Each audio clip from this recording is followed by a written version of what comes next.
Assalamualaikum warahmatullahi wabarakatuh. Yang terhormat Ibu Restuti Fitria, SPT MP, dan yang terhormat teman-temanku semuanya. Kami dari kelompok 2 akan mempresentasikan tugas video yang bertemakan fisiologi sistem pernapasan. Next. Pembahasannya ada 6. Yang pertama, alat respirasi pada hewan ada 2 poin, yaitu alat respirasi pada hewan invertebrata dan rata. Yang kedua, tahap pernapasan pada hewan. Yang ketiga, mekanisme transport gas. Yang keempat, filosofi pernapasan pada hewan, manusia. Yang kelima, organ-organ pernapasan. Yang keenam, kelainan pada sistem pernapasan. Next. Yang pertama, alat respirasi pada hewan. Alat respirasi pada hewan bervariasi antara hewan yang satu dan hewan yang lain.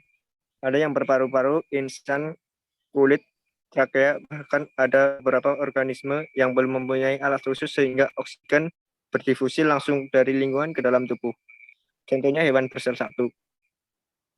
Alat respirasi pada hewan invertebrata. Alat respirasi pada hewan serangga. Corong hewan trakea adalah alat pernapasan yang dimiliki oleh serangga dan arthropoda lainnya. Pembuluh trakea bermuara pada lubang kecil yang ada di kerangka luar yang disebut spirakel. Spirakel berbentuk pembuluh silindris yang berlapis zat kitin dan terletak berpasangan pada setiap segmen tubuh. Spirakel mempunyai katup yang dikontrol oleh otot sehingga membuka dan menutup spirakel terjadi secara teratur. Umumnya, spirakel terbuka selama sehingga dan tertutup saat serangga terbang, beristirahat. Oksigen dari luar masuk lewat spirakel, kemudian udara menuju pembuluh trakea, dan selanjutnya pembuluh trakea bercabang lagi menjadi cabang halus yang disebut trakeolus, sehingga dapat mencapai seluruh jaringan dan alat tubuh bagian dalam. Halus tidak berlapis kitin, berisi cairan dan berbentuk oleh sel yang disebut trakeoblas. Pertukaran gas terjadi antara trakeolus dan sel-sel tubuh. Trakeolus ini mempunyai fungsi yang sama dengan kapiler pada sistem pengangkutan pada vertebrata. Next. Alat respirasi pada kalajengking dan laba-laba. Next. Alat respirasi pada protozoa. Next. Alat respirasi pada Poroifera. Next. Alat respirasi pada Coenlettera. Sama dengan kalajengking dan laba-laba besar. F. Alat respirasi pada cacing tanah. Golongan cacing terbagi menjadi 3 filum. Pada cacing pipih, pernapasan terjadi di seluruh permukaan tubuh melalui difusi. Contoh, Planaria sp pada cacing hidrosegmen. Pernapasannya lewat permukaan tubuh. Paris bides. Cacing gilik bersegmen. Annelide. Pernapasannya melalui permukaan kulit yang selalu basah oleh cairan khusus mukus, contohnya Lumbricus sp. Next. Alat respirasi vertebrata. Yang pertama, alat respirasi pada ikan. Insan dimiliki oleh jenis ikan insan berbentuk lembaran-lembaran tipis berwarna merah muda dan selalu lembab. Yang kedua, alat respirasi pada katak. Oksigen berdifusi melalui selaput rongga kulit dan paru-paru, kecuali pada fase bernapas dengan insan karena hidupnya di air. Selaput rongga mulut yang berfungsi sebagai alat pernapasan karena tipis dan banyak terdapat kapiler yang bermuara di tempat itu. Dan selanjutnya bisa dibaca sendiri. Next.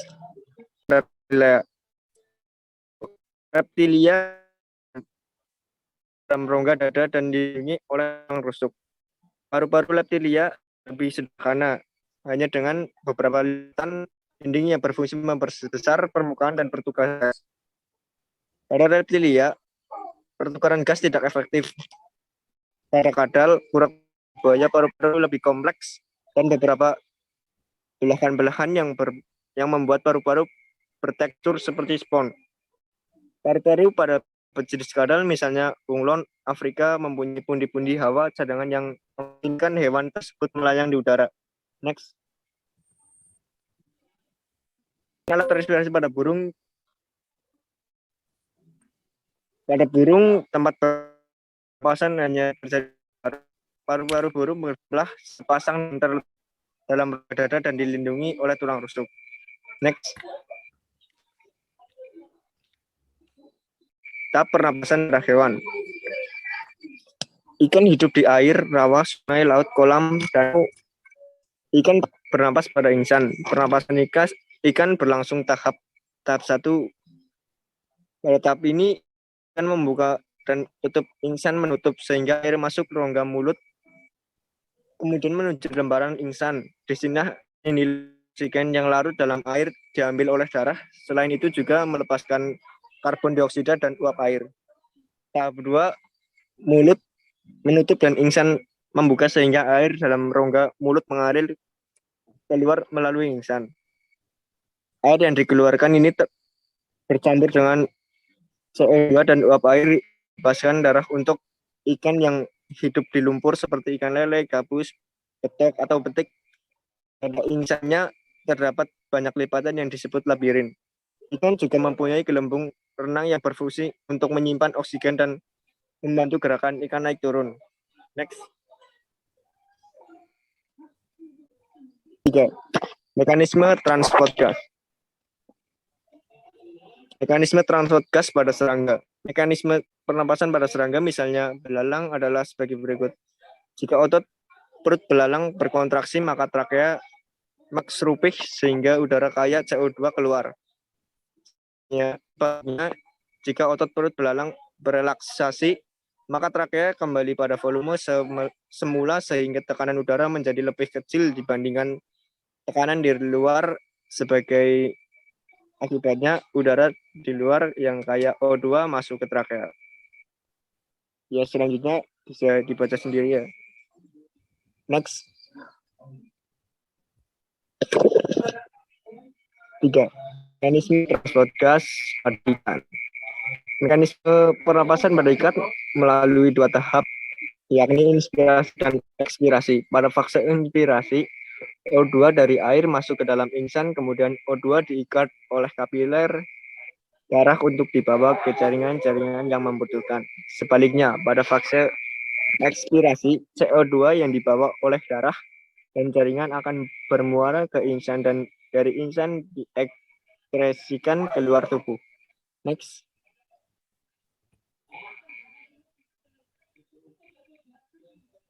C. Mekanisme transport gas pada katak. Pada katak yaitu melalui 2 tahap, inspirasi dan ekspirasi sama kayak ikan. Yang keduanya terjadi saat menutup mulut. Fase inspirasi adalah saat udara yang masuk lewat selaput rongga mulut dan berdifusi pada gelembung-gelembung di paru-paru. Mekanisme inspirasi adalah sebagai berikut. Otot sternoiodeus sehingga mulut membesar, akibatnya oksigen masuk melalui koane. Setelah itu koane menutup dan otot rahang bawah dan otot genioideus berkontraksi sehingga rongga mulut mengecil. Mengecilnya rongga mulut mendorong oksigen masuk ke paru-paru lewat celah-celah. Dalam paru-paru terjadi pertukaran gas. Oksigen diikat oleh darah yang berada dalam kapiler dinding paru-paru dan sebaliknya. Karbon dioksida dilepaskan ke lingkungan. Mekanisme ekspirasi adalah otot-otot perut dan sternoiodeus berkontraksi sehingga udara dan paru-paru tertekan keluar dan masuk ke dalam rongga mulut. Tak menutup dan baliknya koane membuka. Bersamaan dengan itu otot-otot rahang bawah berkontraksi yang juga diikuti oleh berkontraksinya genioideus sehingga rongga mulut mengecil. Dan mengecilnya rongga mulut, maka udara yang kaya karbon dioksida keluar. Next. C. Mekanisme transfer gas pada burung. Next. 4. Fisiologi sistem pernapasan pada manusia. Dan pada yang keempat ini akan dilanjutkan oleh teman saya yang bernama Andi. Terima kasih. Baik, saya akan melanjutkan presentasi dari teman saya. Pembahasan yang keempat adalah fisiologi sistem pernapasan pada manusia. Oksigen dalam tubuh dapat diatur menurut keperluan. Manusia sangat membutuhkan oksigen dalam hidupnya. Kalau tidak mendapat oksigen selama 4 menit, akan mengakibatkan kerusakan pada otak yang tidak dapat diperbaiki lagi dan bisa menimbulkan kematian. Kalau penyediaan oksigen berkurang akan menimbulkan kekacauan pikiran dan anoksia cerebralis. Yang pertama, pernapasan paru-paru. Pernapasan paru adalah pertukaran oksigen dan karbon dioksida yang terjadi pada paru-paru. Yang satu, ventilasi pulmoner. Yang dua, arah darah melalui paru-paru, distribusi arus udara dan arus darah sedemikian rupa dengan jumlah yang tepat yang bisa dicapai untuk semua bagian. Difusi gas menembus membran alveoli dan kapiler karbon dioksida lebih mudah berdifusi daripada oksigen. Yang kedua, pernapasan dada. Ada dua tahap pernapasan dada, yaitu satu, inspirasi.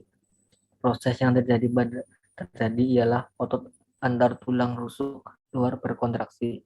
Tulang rusuk terangkat, volume rongga dada membesar, paru-paru tekanan udara menjadi lebih kecil dan udara luar sehingga udara masuk. Yang kedua, ekspirasi. Proses yang terjadi adalah otot antar tulang rusuk luar berrelaksasi. Tulang rusuk akan ditarik ke posisi semula. Volume rongga dada mengecil, tekanan rongga dan dada meningkat, tekanan udara dalam lebih tinggi dari luar, jadi panjang udara keluar. Pernapasan perut. Ada dua tahap pernapasan perut, yaitu inspirasi dan ekspirasi. Pernapasan sel. Transfer oksigen melalui beberapa tahap, yaitu tahap 1, oksigen atmosfer masuk ke dalam paru-paru pada waktu kita menarik napas. Tekanan parsial oksigen dalam atmosfer 159 dalam alveoli. Komposisi udara berbeda dengan komposisi udara atmosfer. Tekanan O2 dalam alveoli. Tahap 2, darah mengalir dari jantung menuju ke paru-paru untuk mengambil oksigen yang berada dalam alveoli. Tahap 3, oksigen yang telah berada dalam pembuluh darah diedarkan ke seluruh tubuh. Tahap 4, sebelum sampai pada sel, membutuhkan oksigen dibawa melalui cairan interstisial lebih dahulu. Tahap 5, tekanan parsial oksigen dalam sel-sel kira-kira 0 sampai 20 oksigen, hemoglobin, dan oksigen. Yang keempat, transport karbon dioksida. Pembahasan yang kelima adalah organ-organ pernapasan. Yang pertama, hidung. Yang kedua, faring. Faring dibagi menjadi 3, yaitu nasofaring, orofaring, laring, oaring. Yang ketiga, laring. Yang keempat, teka. Yang kelima, bronkus. Yang keenam, bronkiolus, alveolus. Yang ke-8, diafragma. Yang ke-9, paru-paru. 6, kelainan dalam sistem pernapasan. 1, kelainan gangguan penyakit saluran pernapasan. Ada 7 gangguan. Kedua, kelainan atau gangguan penyakit dinding alveolus. Ada 3 gangguan. Gangguan atau penyakit transportasi udara. Ada 2, gangguan sistem pernapasan. Yang ke-1, afiksi, yang kedua difteri, yang ketiga pneumonia, yang keempat silit, yang kelima variolitis, yang keenam asma, yang ketujuh kanker paru-paru, ke-8 isma, yang terakhir polip. Itulah presentasi dari kelompok 2. Kurang lebihnya mohon maaf dikarenakan waktu yang semakin mepet. Terima kasih.